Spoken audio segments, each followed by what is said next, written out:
प्रकार से हिंदुओं पे अत्याचार कराया पूरे पश्चिम का निर्माण टीएमसी ने कर दिया था। उसमें पश्चिम बंगाल के हिंदुओं को बचाने का चुनाव था। महिलाओं के सम्मान की सुरक्षा नहीं कर पा रही है तो इसे रहना तो अभी लोग खिसिया के कुछ अलूल जलूल बोलेगा।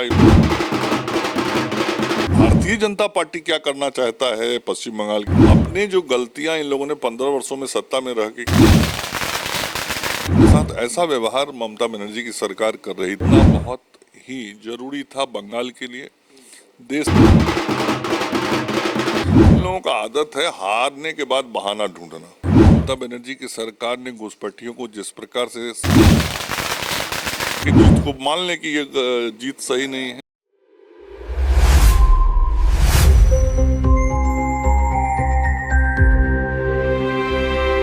देखिए, बंगाल चुनाव में बीजेपी की प्रचंड जीत हुई है और इस जीत के पीछे कहीं न कहीं जो मंगल पांडे हैं उनका भी हाथ है, क्योंकि वहाँ के यह प्रभारी थे और लगातार बंगाल में एक्टिव थे। बंगाल के गतिविधि को नज़दीक से देख रहे थे। हमारे साथ बातचीत करने के लिए मंगल पांडे जी हैं। मंगल जी, लगातार ये देखने को मिल रहा था, जो आप जब मंत्री में थे, मंत्री पद को भी देख रहे थे, संगठन को भी देख रहे थे, बंगाल भी निरंतर जाते थे। कैसा लग रहा है जब आप आज सफलता मिला है तो? देखिए, कभी भी एक लंबे समय के परिश्रम के बाद कोई परिणाम आता है और सकारात्मक आता है तो ऊर्जा बढ़ती है, अच्छा लगता है।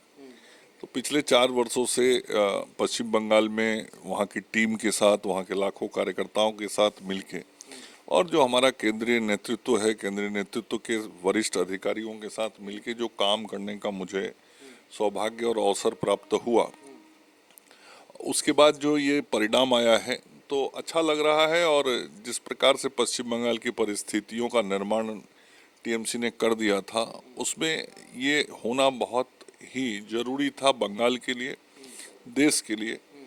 नहीं तो ममता बनर्जी की सरकार ने घुसपैठियों को जिस प्रकार से संरक्षित और संपोषित किया था, पूरे पश्चिम बंगाल के अंदर एक बड़ा खतरा उत्पन्न हो गया था कि इतनी बड़ी संख्या में घुसपैठी आएंगे तो देश का क्या होगा, बंगाल का क्या होगा, बंगाल के लोगों का क्या होगा।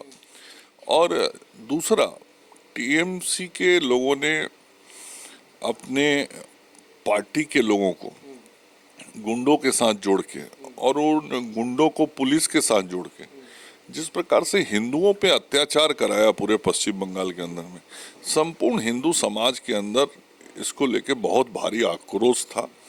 हिंदू सनातन धर्म को मानने वाले लोग इसी भारत के लोग हैं और उन लोगों के साथ ऐसा व्यवहार ममता बनर्जी की सरकार कर रही थी जैसे वो कहीं बाहर से आए हुए लोग हों, और जो बाहर से आए हुए लोग थे उनके साथ ऐसा व्यवहार करती थी जैसे वो अपने राज्य और देश के बहुत ही प्रमुख लोग हों।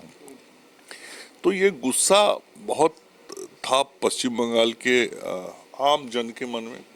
दूसरी जो बड़ी संख्या में हमारी माँ बहनें, जो आधी आबादी हमारी मातृशक्ति की है, मातृशक्ति भी अपने को वहाँ सुरक्षित नहीं महसूस करती थी। और जिस प्रकार की घटनाएं पिछले कुछ वर्षों में पश्चिम बंगाल के अंदर हुई, माँ बहनों को सोचने पे मजबूर कर दिया कि क्या ये एक महिला मुख्यमंत्री महिलाओं के सम्मान की सुरक्षा नहीं कर पा रही है तो इसे रहना चाहिए या नहीं रहना चाहिए। और युवाओं के भी मन में आया कि एक ऐसी सरकार है जिसने भविष्य में सिर्फ आगे अंधकार ही जो सरकार दिखाती है और अंधेरा दिखता है जिस सरकार में, जहां न नौकरी है न रोजगार है, केवल पलायन ही एक रास्ता दिखता है, वैसे सरकार को उखाड़ फेंकना चाहिए, युवाओं के भी मन में आया। तो कुल मिला के चारों तरफ से लोगों ने महसूस किया कि एक ऐसी सरकार है जिसके रहने का कोई मतलब नहीं है और कुल मिला के पश्चिम बंगाल का बहुत नुकसान कर रही है। तो जनता ने मन बनाया और भारतीय जनता पार्टी ने जनता को भरोसा दिलाया, विश्वास दिलाया कि आपके सपनों को हम साकार करेंगे, हम पश्चिम बंगाल को विकसित बंगाल बनाएंगे।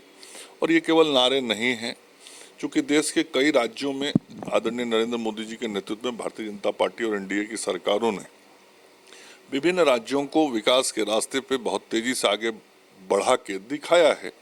इसलिए बंगाल की जनता को ये भरोसा हुआ, विश्वास हुआ। और मोदी जी की जो गारंटी है जिस पर देश के सभी लोग विश्वास करते हैं, इस चुनाव के घोषणा पत्र में भी जो घोषणाएं हम लोगों ने पश्चिम बंगाल के विकास के लिए की, माँ बहनों, युवा, महिला, किसान के लिए की, उन सभी घोषणाओं पे भी जनता को भरोसा हुआ और जनता को वो सारे वायदे अच्छे लगे विकास के, जो रोड मैप हमने बनाए वो रोड मैप अच्छे लगे और नरेंद्र मोदी जी के उस गारंटी कार्ड पे भी मुहर लगाया पश्चिम बंगाल की जनता ने और एक बड़ी जीत भारतीय जनता पार्टी को दी है। भारतीय जनता पार्टी अपनी इस जीत को, जिम्मेवारी को बहुत अच्छी तरीके से समझती है और हम सब लोग जो आदरणीय प्रधानमंत्री नरेंद्र मोदी जी के नेतृत्व में काम करते हैं, आगे की जो सरकार बनेगी वो सरकार पश्चिम बंगाल की जनता की सेवा करने वाली सरकार होगी। विकास का एक नया मॉडल पश्चिम बंगाल का बनेगा जो विकसित बंगाल बनाएगा। मंगल जी, मेहनत तो आप कर रहे थे लगातार, मतलब बंगाल जाना आना लगा हुआ था, लेकिन ये लग रहा था जी इतना ऐतिहासिक परिणाम आएगा, ये कहीं न कहीं आपको लग गया होगा कि नहीं इस बार हम लोग सरकार बना रहे हैं, मतलब क्या लगा था? देखिए, बहुत साफ तौर पे जो गुस्सा लोगों के मन में था वो प्रकट हो रहा था और हमारे कार्यकर्ताओं ने केवल एक महीने में 1.5 लाख से अधिक छोटी बैठकें पश्चिम बंगाल के अंदर की थी। 1.5 लाख से अधिक छोटी बैठकें पश्चिम बंगाल के अंदर में हमारे कार्यकर्ताओं ने किया था, जाके 2-2, 4-4 बूथों पे।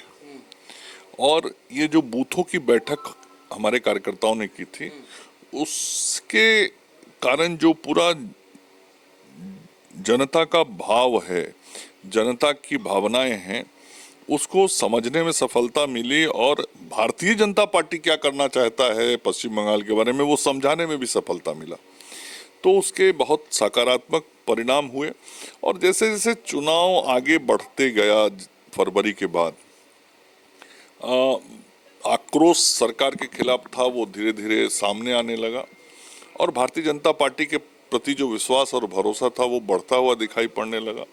इसके कारण हमारे कार्यकर्ताओं का आत्मबल बहुत बढ़ा, पश्चिम बंगाल के कार्यकर्ताओं का मनोबल बढ़ा और सभी लोगों ने जी जान से लग के पूरे चुनाव को एक चुनौती मान के तैयारी की। चूँकि ये चुनाव जो था वो पश्चिम बंगाल को बचाने का चुनाव था, पश्चिम बंगाल के हिंदुओं को बचाने का चुनाव था और उसी जज्बे के साथ कार्यकर्ताओं ने काम किया और हम सब लोग को चुनाव आते आते जब मतदान हुआ तो ये बहुत साफ अंदेशा हो गया, संदेश मिल गया कि अब भारतीय जनता पार्टी 2/3 बहुमत प्राप्त करेगी।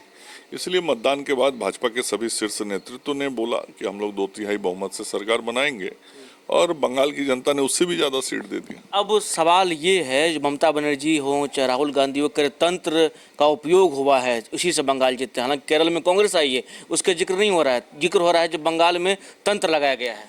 मैं कह रहा हूँ इनको तंत्र बंगाल में ही दिखाई पड़ रहा है, तो जो 80 सीट पे ममता बनर्जी जीती है वहाँ कौन सा तंत्र था, जरा उसके बारे में भी बता दें ममता जी। और जो 2 सीट पे कांग्रेस या अन्य 3 सीटों पे जो लोग जीते हैं कम्युनिस्ट और निर्दलीय, तो उन लोगों के सीट पे कौन सा तंत्र लगा था? ममता बनर्जी अपने 80 विधायकों की जीत को मान लें कि ये जीत सही नहीं है, ऐसा मानेंगी क्या वो? उसके बारे में वो टिप्पणी क्यों नहीं करती है? इन लोगों का आदत है हारने के बाद बहाना ढूंढना, तो खिसियानी बिल्ली खंभा नोचे। तो अभी लोग खिसिया के कुछ अलूल जलूल बोलेगा ये लोग और अपने जो गलतियां इन लोगों ने 15 वर्षों में सत्ता में रह के क्या उसका आत्मनिरीक्षण, आत्म परीक्षण नहीं करेगा, दूसरे पे कटाक्ष और दूसरे पे आरोप लगाने का काम ये करेगा। एक अंतिम सवाल, सीएम कौन होगा बंगाल में? सीएम किसको बना, महिला, युवा या फिर कोई ऐसा होगा जो बंगाल का बेटा होगा? भारतीय जनता पार्टी का कार्यकर्ता होगा, पश्चिम बंगाल का बेटा होगा, पश्चिम बंगाल में ही पढ़ा लिखा होगा और भारतीय जनता पार्टी का केंद्रीय नेतृत्व विधायकों से बातचीत करके सब तय करेगा। हमारा केंद्रीय नेतृत्व सब कुछ तय करेगा। चलिए, तो हमारे साथ मंगल पांडे जी थे, बात कर रहे थे और बंगाल में बड़ी जीत हुई जिसको लेकर के इनसे बात हम कर रहे थे। सोनू के साथ न्यूज़ PR पटना।